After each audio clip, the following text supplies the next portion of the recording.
பகவத்திகிரியில் இரவாக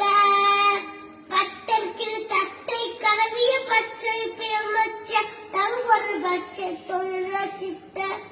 ஒரு நாளே